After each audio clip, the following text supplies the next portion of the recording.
You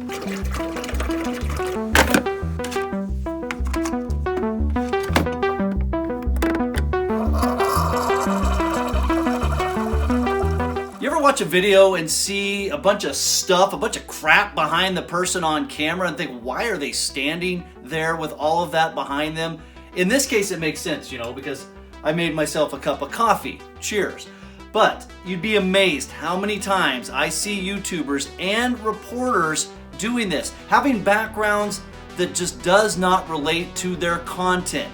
And that's what we're focusing on in today's video. That's hot.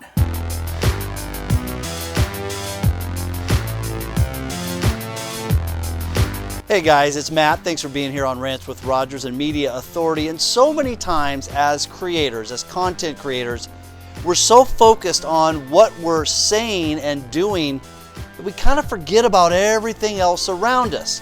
For instance, look at all this garbage behind me on top of that bar. Does it need to be there? Is that distracting to you as the viewer? Of course it is. Look, less than a minute. Take the stuff off the bar, turn on a light back there, and just like that, you have a much better shot. Now, as the viewer, you can focus on me. And I tell you what, when it comes to credibility, just the little details like that can go a long way.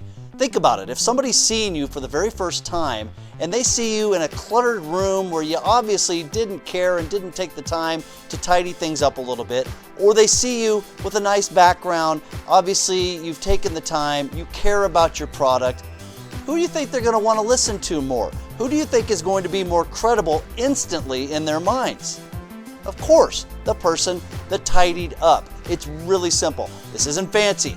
It's taking some things off of a bar, putting them off to the side for a few minutes, so when you record your video, it looks better. You may be the most knowledgeable person in the world on what you're talking about, but if you don't make things look presentable, people aren't going to click on it, or they might just click right away from it the second they see that you're a slob. Now I get it, there are limitations. Maybe you have a small apartment or just a bedroom. That's the only performance area that you have to work with. Or reporters, you're under a time crunch, a deadline, and you don't have time to get to where you want to be. There's some ways to work around that. You may be also facing some equipment challenges. You don't have the big fancy light kit. Reporters, maybe all you have is the little fuzzy light on top of your camera. You don't have the green screen to work with or the nice plasma to put behind you. That's okay.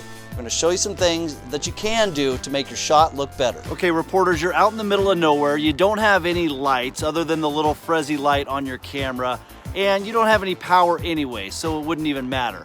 So what do? You wind up being the talking head in the black hole. It's a terrible shot. I've been that reporter. I've been there. I know what it's like. But here's a little trick for you. All right, it's not much, but at least it's a little something. So if you're out in remote areas, use the headlights of your car to light up your background or something that you can showcase in your shot. I want to talk about some things you should get, okay? A ring light. That's what I'm using right now to light myself. That's a must. You can get them super cheap. I'll put a link down below, but we're talking 20 bucks. You can get yourself a ring light, okay?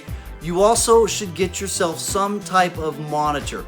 Whether it's your computer monitor, maybe you have an old TV lying around that you can hook up to your computer. I even went to Goodwill and got a HDMI connected monitor, again, for 20 bucks. It'll really jazz up your shots, okay? Before I got my fancy $20 ring light and light kits and all that, you know what I used to light up my background? I used that. You guys, this right here is a lamp from Target. You know how much it cost? $5.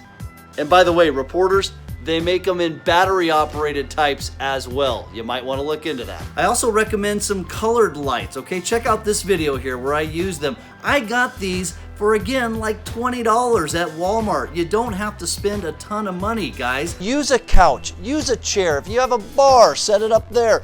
Go to a green screen if you have one and you want to get really fancy. In fact, take a look at this video. You can see where I was able to utilize my green screen, and you can put yourself wherever you want in the world with pictures and videos behind you. It's super cool. Bottom line is there are so many places that you can set up and have a good looking shot if you take the time to tidy up and visualize what you want it to look like. Guys, the little attentions to detail can really separate you from the pack. Now, obviously your content, your information is the most important thing. Your ability to deliver it in an entertaining or accurate way comes next. But making your videos more watchable by making your backgrounds look nice goes so far, you guys. If you don't do that, you're gonna start hearing a lot of clicks of television remotes and computer mouses clicking over to another channel to get their entertainment and their information. And I said it before, it really doesn't take much. We're literally talking about a minute of time